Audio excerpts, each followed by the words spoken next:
Welcome to doctor NYR YouTube channel. आज का जो टॉपिक है वो है एल्गी पे।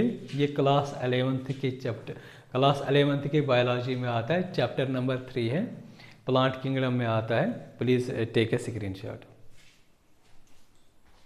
एल्गी क्या होते हैं? जो ऐसे प्लांट जिनमें क्लोरोफिल प्रेजेंट होता है, साथ साथ क्या होते हैं, ये ऐसे प्लांट्स होते हैं जो बिल्कुल सिंपल होते हैं। इनकी जो बॉडी होती है वो कॉम्प्लेक्स नहीं होती है। तो यहाँ पे जो बॉडी जो होती है, प्लांट बॉडी, वो थैलाइड होती है। थैलाइड का मतलब क्या होता है? जो एल्गी जो होती है ये एक ही पूरा ऑर्गेनाइज, पूरी होल बॉडी जो होते हैं एक सिंपल स्ट्रक्चर में ऑर्गेनाइज हो जाता है, जिसमें न डिफ्रेंशिएटेड लीव्स होते हैं, न रूट्स होते हैं, न स्टेम होते हैं। एक पूरा एक ही स्ट्रक्चर होता है जिसको बोलते हैं थैलस। तो जिस प्लांट्स में ऐसे थैलस स्ट्रक्चर होगा इनको बोलते हैं थैलाइड। तो ये क्या होते हैं? ये ऑटोट्रॉपिक होते हैं, मतलब ये खुद फोटोसिंथेसिस करते हैं with the help of sunlight. इनका हैबिटेट देखेंगे, जो एल्गी होते हैं मोस्टली प्रेजेंट होते हैं पानी में। तो या दो तरह के पानी होते हैं, या तो मैरीन होता है, दूसरा होता है फ्रेश वाटर। दोनों तरह के पानी में एल्गी जो होती है प्रेजेंट होती हैं। तो ये जो एल्गी होती है कभी कभी क्या होते हैं, जो पत्थर होते हैं, मॉइस्ट स्टोन्स होते हैं, कभी नदी के पास या कभी बारिश गिरती है तो वहाँ पे जहाँ पे मॉइस्चर होता है पत्थरों पे, स्टोन्स पे, वहाँ पे क्या होता है, वहाँ पे भी ये एल्गी ग्रो होती है। सॉइल में होती है, अगर सॉइल जो होती है वहाँ पे भी इसकी अकरेंस होती हैं एल्गी की। या कभी कभी क्या होती है, जो लकड़ियाँ होती हैं तो उसमें बहुत सारा मॉइस्चर होता है, उसमें भी एल्गी ग्रो होती हैं। कुछ एल्गी जो होती हैं, अगर हम देखेंगे फंजे में, लास्ट चैप्टर में हमने पढ़ा है, ये फंजे के अंदर भी प्रेजेंट होता है एक एसोसिएशन जिसको बोलते हैं लाइकेनस। तो वहाँ पे भी ये एल्गी जो होती हैं प्रेजेंट होते हैं। कभी कभी क्या होते हैं, एल्गी जो होती हैं एनिमल्स में भी प्रेजेंट होते हैं। मतलब एक बियर होता है, रीछ होता है, रीछ के जो पूरे बाल जो होते हैं वहाँ पे एल्गी जो होती हैं वो ग्रो हो जाती हैं। साइज़ अगर हम देखेंगे, जो एल्गी होती हैं इसके बहुत सारे डिफरेंट एल्गीज होते हैं, इसलिए जो साइज़ जो होता है ये वेरी हो जाता है, एक ही जैसा सब में साइज़ नहीं होते। फॉर एग्जांपल अगर हम देखें, ये कैल्प्स जो होते हैं, ये प्रेजेंट होते हैं, ये मैरिन फॉर्म ऑफ एल्गी होते हैं, मतलब मैरिन वाटर में ये प्रेजेंट होते हैं। ये इतने बड़े होते हैं जैसे प्लांट जो होते हैं, मतलब कॉम्प्लेक्स, मतलब जो प्लांट्स होते हैं वैसे इनकी प्लांट बॉडी दिखती है। शेप जो होते हैं, कभी कभी क्या होते हैं, एल्गी कॉलोनी शेप्ड होते हैं। यहाँ पे मैंने दिखाया है, ये कॉलोनियल एल्गी जो होते हैं, यहाँ पे जो गोल गोल ये जो होते हैं इन्हीं को बोलते हैं कॉलोनी। तो कभी कभी क्या होते हैं, फिलामेंटस होते हैं, मतलब ऐसा फिलामेंटस जो होते हैं ये फिलामेंटस स्ट्रक्चर में होती हैं एल्गी। तो अगर हम देखेंगे जो कॉलोनी शेप्ड एल्गी कहाँ पे, कौन सी होती है, वॉल्वैक्स होती है। अगर हम फिलामेंटस शेप्ड एल्गी देखेंगे, एग्जांपल इसमें आता है एलोथ्रैक्स और स्पायरोगायरा। रिप्रोडक्शन भी यहाँ पे देखेंगे, लेकिन इसमें हम ओवरव्यू देखेंगे, सिंपल सा देखेंगे कैसा कौन कौन सा रिप्रोडक्शन टाइप होता है। रिप्रोडक्शन 3 टाइप्स के होते हैं। वेजिटेटिव रिप्रोडक्शन होता है, एसेक्सुअल रिप्रोडक्शन होता है, सेक्सुअल रिप्रोडक्शन होता है। सबसे पहले हम देखेंगे वेजिटेटिव रिप्रोडक्शन। वेजिटेटिव का मतलब क्या होता है, कोई भी वेजिटेटिव पार्ट जो होता है एल्गी का, वो जब एक न्यू एल्गी फॉर्म कर देते हैं उसको बोलते हैं वेजिटेटिव रिप्रोडक्शन। फॉर एग्जांपल ये जो वेजिटेटिव रिप्रोडक्शन जो होते हैं ये आकर होते हैं फ्रैगमेंटेशन से। यहाँ क्या होता है, इसमें क्या होता है, एक फिलामेंटस जो होता है इसका एक फ्रैगमेंट निकलेगा, वो नीचे गिरेगा, पानी है तो दूसरी पानी, मतलब पानी के दूसरे साइड में चला जाएगा, तो वही जो फ्रैगमेंट होता है वो न्यू एल्गी फॉर्म करता है। दूसरा जो होता है एसेक्सुअल रिप्रोडक्शन, जो एल्गी में होता है वो होता है ज़ूस्पोर से। और ये जो ज़ूस्पोर जो होते हैं फ्लैजिलेटेड होते हैं। जहाँ पे भी फ्लैजिला प्रेजेंट होगा एल्गी में वो हमेशा मोटाइल होगा। जहाँ पे फ्लैजिला एब्सेंट होगा इसका मतलब क्या होता है, वो एल्गी नॉन मोटाइल होती है। मोटाइल एल्गी वो होती हैं जो मूव करेगी, मतलब मूवमेंट करेगी, एक जगह से दूसरी जगह वो मूव करेगी खुद।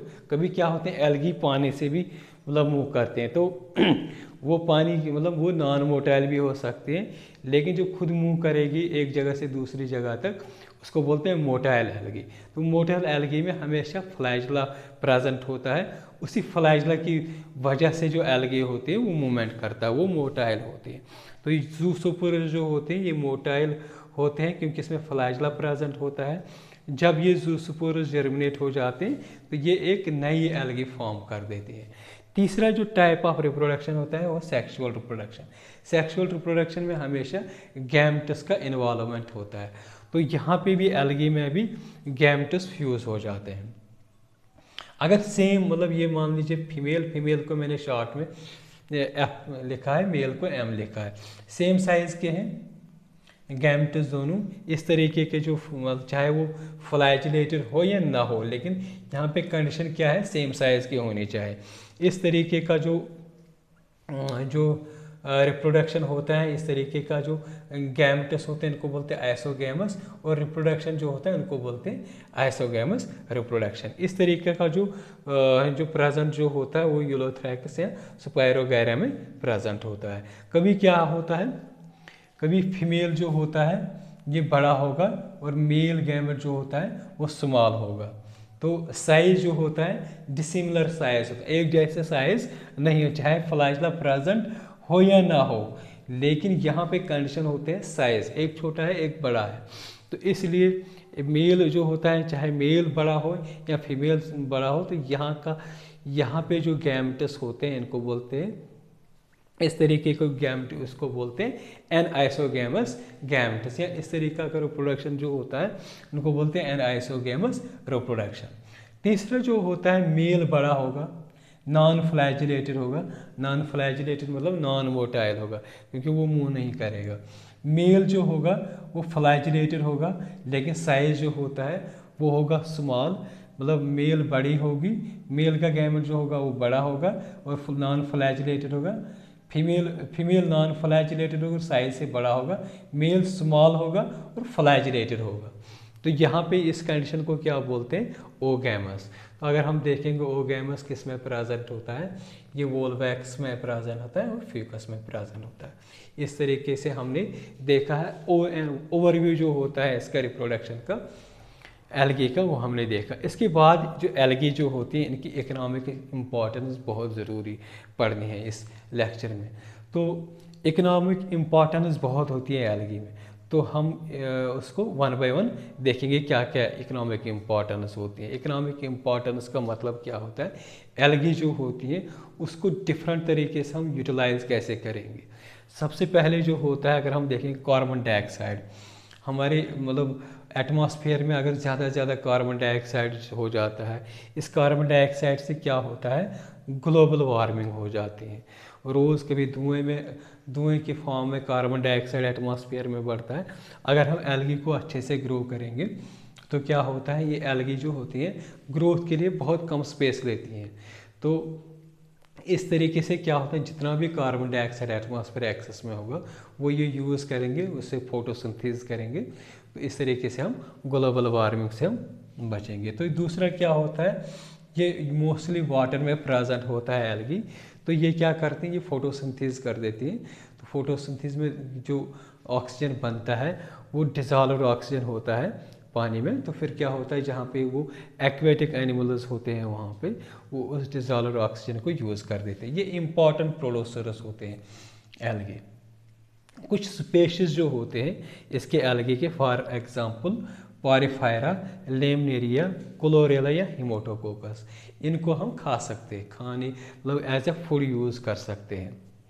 अगर हम क्लोरेला को देखेंगे इसमें हाई कंटेंट प्रोटीन होता है, और कभी कभी क्या होता है इसको स्पेस ट्रैवलर जो होते हैं एस्ट्रोनॉट्स वो यूज़ कर लेते हैं वहाँ तक ले जाने के लिए, क्योंकि जहाँ पे वो कार्बन डाइऑक्साइड वहाँ पर रिलीज़ होता है वो फोटोसिंथेसिस के लिए इस्तेमाल करता है। दूसरा क्या होता है, ये जो क्लोरेला जो होता है ये इसमें हाई कंटेंट प्रोटीन होता है, तो इसको खा भी सकते हैं, ड्राई करके पाउडर फॉर्म में इसको यूटिलाइज भी कर सकते हैं। इसलिए जो स्पेस ट्रैवलर्स एस्ट्रोनॉट्स जो होते हैं वो क्लोरेला जो होती है एल्गी इसको साथ में ले जाते हैं। दूसरा क्या होता है, कुछ मैरीन एल्गी जो होते हैं ब्राउन या रेड एल्गी। एल्गी सिर्फ ग्रीन नहीं होती है, ये रेड भी होती हैं, ब्राउन भी होती हैं। आगे आगे हम देखेंगे इसके क्लासेस जो हम पढ़ेंगे कौन कौन सा पिगमेंट इनमें प्रेजेंट होता है। तो ये जो ब्राउन एल्गी हो या रेड एल्गी है, तो इसमें हाइड्रोकोलाइड्स प्रेजेंट होता है। हाइड्रोकोलाइड्स क्या होते हैं? ये ऐसे मतलब सबस्टेंसेस होते हैं जो वाटर को एब्जॉर्ब कर देते हैं। फॉर एग्जांपल एल्जिनिन जो होता है ये ब्राउन एल्गी से निकलता है, और कैराजिन जो होता है ये रेड एल्गी से निकलता है। तो इनकी जो वाटर होल्डिंग कैपेसिटी होती है, तो वो कमर्शियली हम बहुत तरीके से इनको यूज़ करते हैं।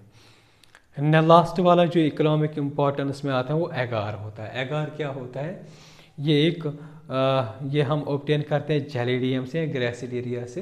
तो ये क्या काम करता है? इसको हम जैसे हम पानी में डालेंगे, इसको गर्म पानी में डालेंगे, तो वो गर्म पानी में क्या होता है, ये एगार डाल दिया हमने इसमें, ये एक पॉलीसेकेराइड है। तो जैसे इसको गर्म पानी में डाल दिया तो ये एक लिक्विड फॉर्म में होता है। जैसे ऐसा ऐसा ही गर्म पानी के साथ ठंडा हो जाएगा, ये सॉलिडिफाई हो जाता है। तो इस तरीके से एक मीडियम बनता है, किसके लिए? माइक्रोब्स के लिए।